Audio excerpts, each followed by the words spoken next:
E hoje o professor Takashi Yamauchi vai conversar com a gente sobre o terceiro setor na Zona Franca de Manaus, na saúde e também na educação. Seja bem-vindo, professor. Muito obrigado. Tudo bem? Obrigado outra vez. Estamos à disposição. Muito bem. Zona Franca de Manaus, logo se pensa no Parque Industrial de Manaus, Sim. na área de eletroeletrônicos, polo de duas rodas, polo de concentrados e na saúde e educação. Infelizmente, está crítico. Muito crítico? Muito. Houve já várias iniciativas aqui.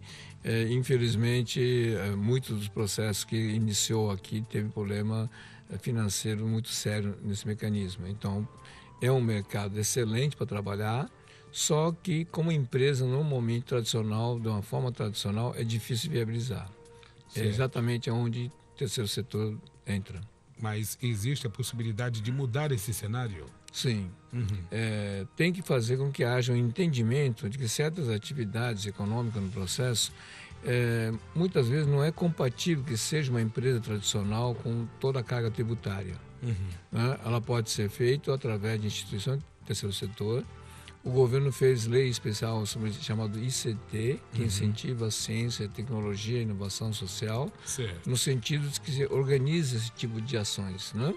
E mesmo assim, a falta de entendimento profissional dessa área acaba ignorando esse mecanismo. Entendi. E isso poderia mudar completamente a estrutura daquelas pessoas que compõem o Polo Industrial de Manaus com capacitação maior? Sim, não só isso. Só para ter uma ideia, na Zona Franca de Manaus, aliás, no estado de Amazonas, foi levantado que algo em torno de 34,4% de tributo federal é pago a mais, apesar de todo o incentivo fiscal. A mais? A mais. E isso está sendo desperdiçado? Sim. Isso teve um evento que nós pedimos uma organização desse jeito no FIAM para que pudesse explicar isso. E quem trouxe esses dados, no caso, foi o próprio delegado da Receita Federal daqui do estado de Amazonas. Bom, então são dados concretos e que precisam ser revistos. Isso causou algum impacto no empresariado local, professor? Apesar de ter sido feito na presença dos empresários dentro do FIAM, infelizmente, pouquíssimos resultados. Pouquíssimos.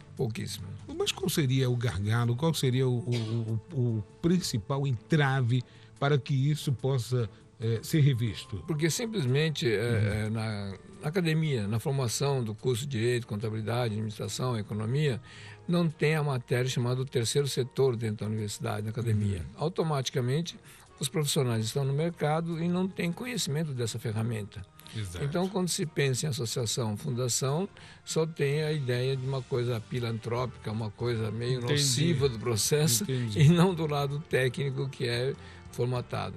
Agora, existe outra região do país que nós podemos seguir como exemplo? Sim, principalmente o estado da região do sul-sudeste, principalmente no sul, no caso, o uso dessa ferramenta é bem maior, bem mais expressivo no processo. É outra realidade. É uma realidade bem diferente. A gente presta serviço também na região, tem suas também ignorância no processo, mas a utilização dessa ferramenta é bem maior. Infelizmente aqui, não. Ainda não.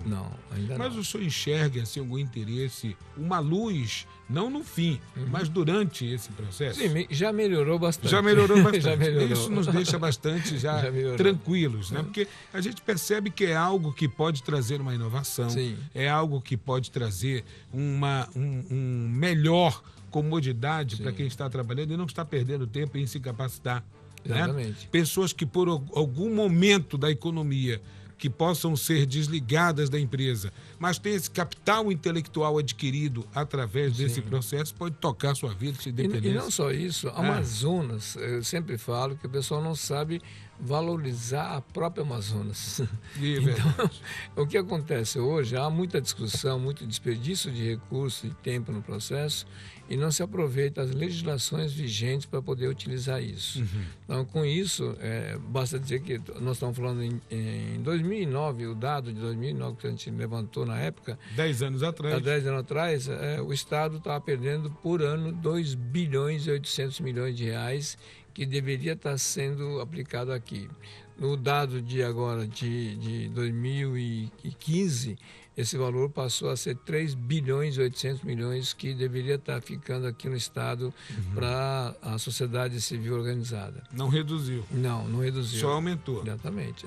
E isso está fazendo com que haja alto custo no produto final das empresas. Exato. Ela perde competitividade com isso. Então não é simplesmente a questão da empresa estar pagando tributo a mais ou não.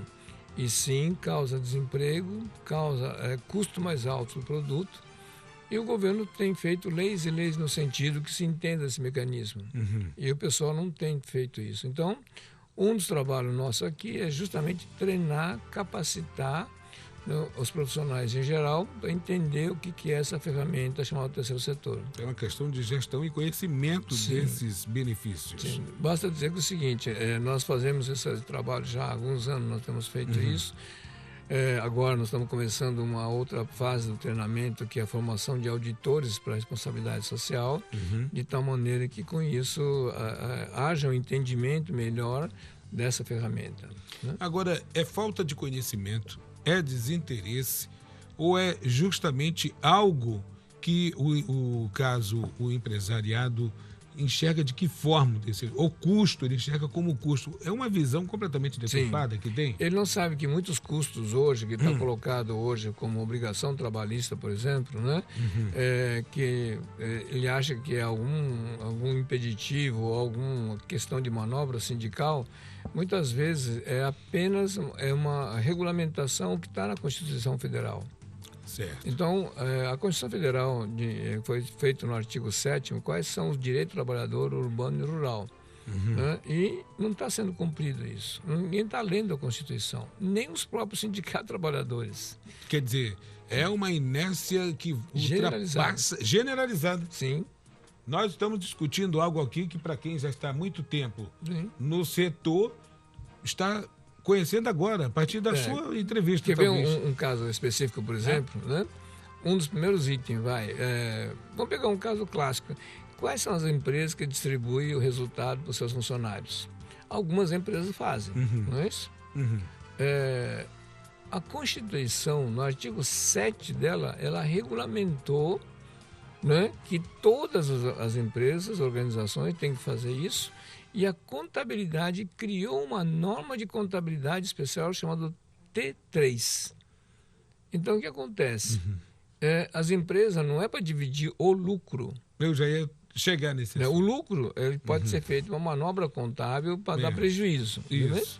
Agora, por isso que foi feita essa norma chamada T3, que é o cálculo do valor adicionado. O que é que a empresa foi adicionado do exercício passado para esse? Certo. E essa parte, quem tem direito a receber essa parte é o trabalhador da empresa e aquelas que prestarem serviço a ela, inclusive terceirizados. Entendi. Me diga qual a empresa que faz isso. São poucas ou nenhuma? Nenhuma. Você está na Constituição no processo, tem uma lei complementar, por que não está sendo obedecida? E tem o sindicato de trabalhadores... 2019. Exatamente.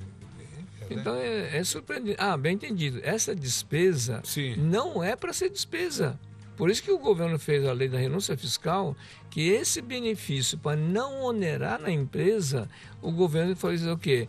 Isso pode ser dedutível da base de cálculo do seu imposto se essa operação for realizada via uma associação. Sim, corremos o risco, veja bem, com a reforma tributária, até perdermos esse benefício, não.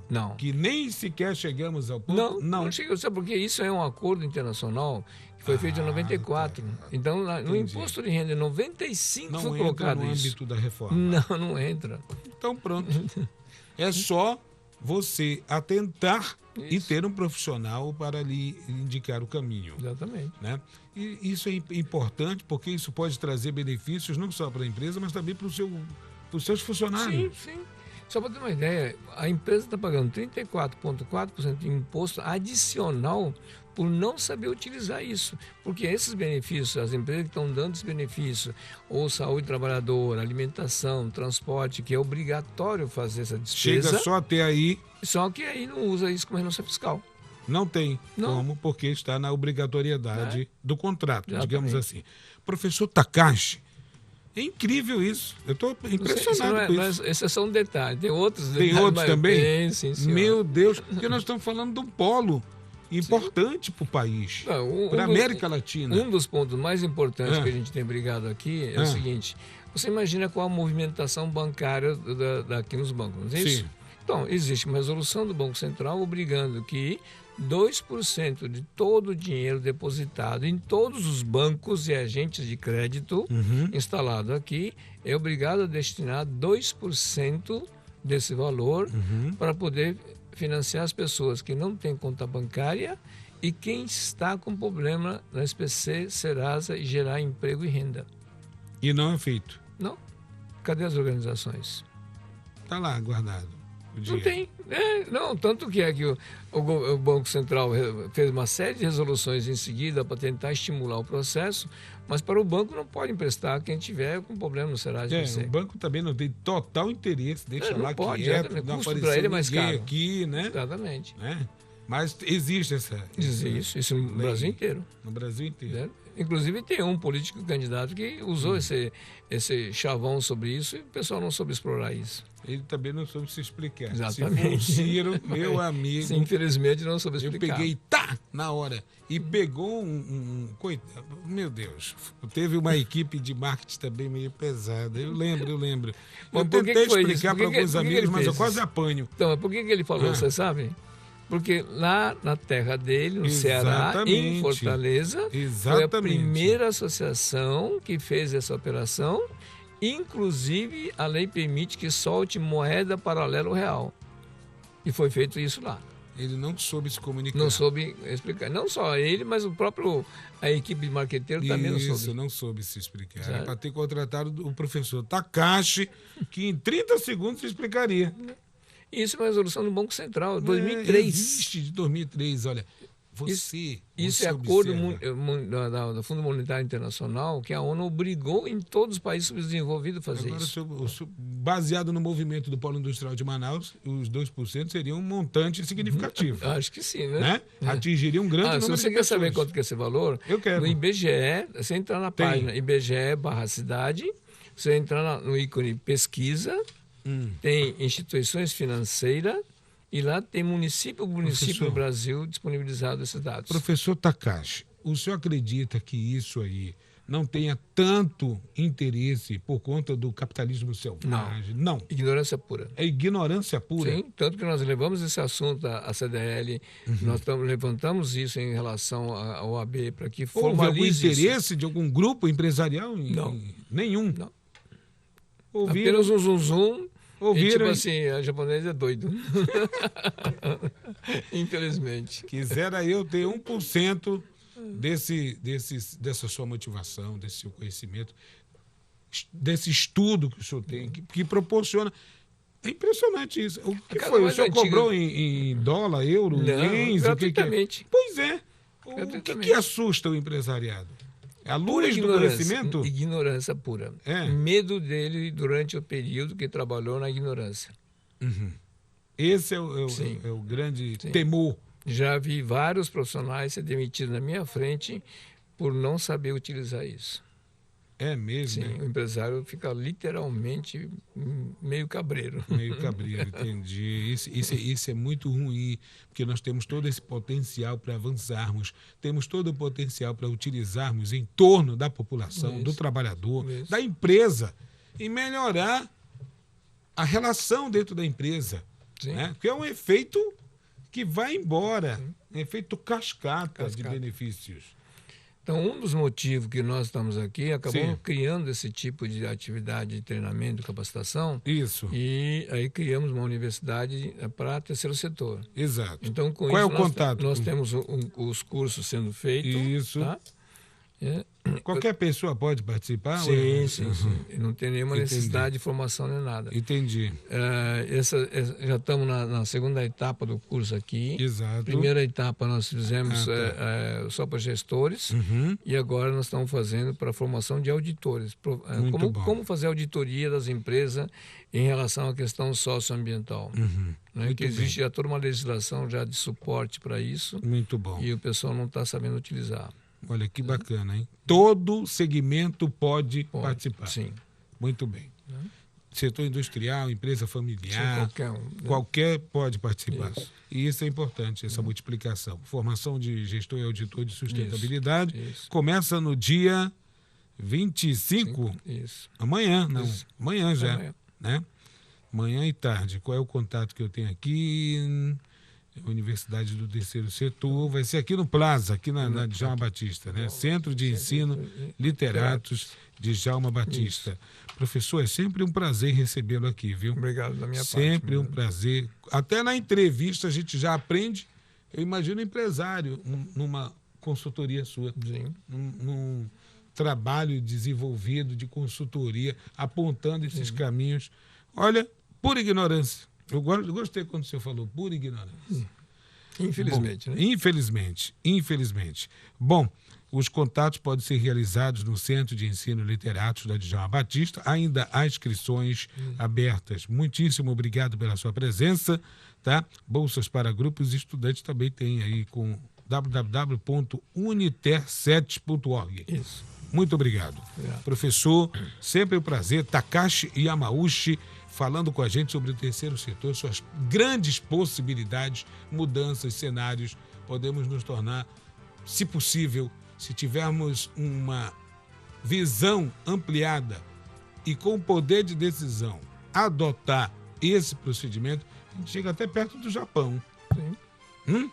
Essas normas não foram feitas simplesmente por uma vontade política brasileira. Exatamente. E são normas internacionais que obrigou a fazer isso. Muito obrigado. Bom dia para o senhor.